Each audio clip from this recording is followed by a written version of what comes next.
తెలంగాణను డ్రగ్స్ రహిత రాష్ట్రంగా మార్చేందుకు పోలీసులు అన్ని విధాలుగా ప్రయత్నాలు చేస్తున్నప్పటికీ ఎక్కడో చోట డ్రగ్స్ పట్టుబడుతూనే ఉంది.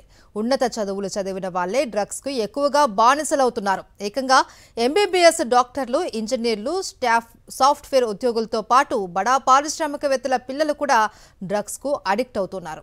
ఓ పక్క ఈగల్ టీంలు, మరో పక్క టాస్క్ ఫోర్స్ పోలీసులు డ్రగ్స్ పెడ్లర్ల బెండు తీస్తున్న డ్రగ్ దందా ఆగడం లేదు. వీఐపీలే టార్గెట్ గా హైదరాబాద్ లో జోరుగా సాగుతున్న డ్రగ్స్ దందాపై సాక్షి స్పెషల్ స్టోరీ. హైదరాబాద్ లో దొరకని వస్తువే కాదు, దొరకని డ్రగ్స్ అంటూ లేదు. తయారీ నుంచి వినియోగం వరకు హైదరాబాద్ డ్రగ్స్ కు కేర్ ఆఫ్ గా మారుతోంది. ఈగల్ టీం, ఎక్సైజ్ పోలీసులు, టాస్క్ ఫోర్స్ పోలీసుల తనిఖీల్లో డ్రగ్స్ ఆనవాళ్లు కుప్పలు కుప్పలుగా బయటపడుతున్నాయి. గతంలో సాఫ్ట్వేర్ ఇంజనీర్లు, స్టూడెంట్స్ డ్రగ్స్ కు అడిక్ట్ అవ్వగా ఇప్పుడు వీఐపీలు సైతం డ్రగ్స్ కు బానిసవుతున్నారు. ఇతని పేరు డాక్టర్ జాన్ పాల్. వైద్య వృత్తి చేస్తూ డ్రగ్స్ కు బానిసగా మారిపోయారు జాన్ పాల్. హైదరాబాద్లోని ముషీరాబాద్లో ఓ ఇంట్లో ఉంటూ డ్రగ్స్ సేవించడమే కాదు, డ్రగ్స్ సరఫరా చేసే పెడ్లర్లకు కూడా డాక్టర్ జాన్ పాల్ సహకరించినట్లు గుర్తించారు ఎక్సైజ్ పోలీసులు. జాన్ పాల్ ఇంట్లో డ్రగ్స్ నిల్వ చేస్తే పోలీసులకు అనుమానం రాకుండా ఉంటుందన్న ఆలోచనతో పెడ్లర్లు జాన్ పాల్ ఇంట్లో డ్రగ్స్ నిల్వలు ఉంచి మత్తు దందాకు తెరలేపారు. డాక్టర్ జాన్ పాల్ కూడా మత్తుకు బానిసగా మారి డ్రగ్స్ కొనుగోలు చేసే అవసరం లేకుండా తన ఇంట్లో ఉన్న డ్రగ్స్ ను వినియోగించారు.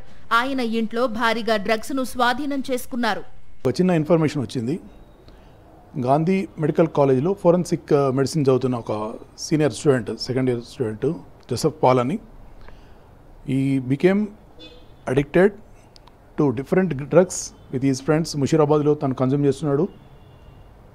మేము ఐడెంటిఫై చేసిన తర్వాత వి సెర్చ్డ్ హిస్ హౌస్. దాదాపు 6 డిఫరెంట్ వెరైటీస్ ఆఫ్ డ్రగ్స్ అక్కడ మాకు లభ్యమైనాయి.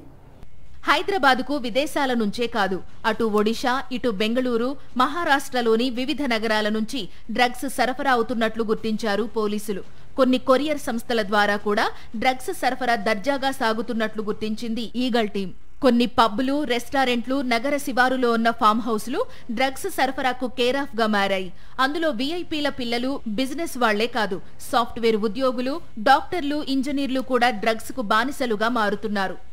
డ్రగ్స్ తీసుకోవడం వల్ల మెదడు, నాడీ వ్యవస్థ దెబ్బతినడమే కాదు, ఊపిరితిత్తులు, గుండె సంబంధిత వ్యాధులు వెంటాడుతాయంటున్నారు వైద్యులు. అంతేకాదు, డ్రగ్స్ తీసుకున్న వాళ్లు ప్రమాదకరంగా ప్రవర్తిస్తారని, కౌన్సిలింగ్ ద్వారా వాళ్ల అలవాట్లను మాన్పించే ప్రయత్నం చేయాలని సూచిస్తున్నారు డాక్టర్లు. డ్రగ్స్ తీసుకున్న వాళ్ళ సింటమ్స్ తీసుకున్నప్పుడు వాళ్ళు ఎక్కువ డ్రౌజీగా ఉంటారు. మనం ఏది చెప్తామో వాళ్ళు రిసీవ్ చేసుకునే స్టేజ్లో ఉండరు.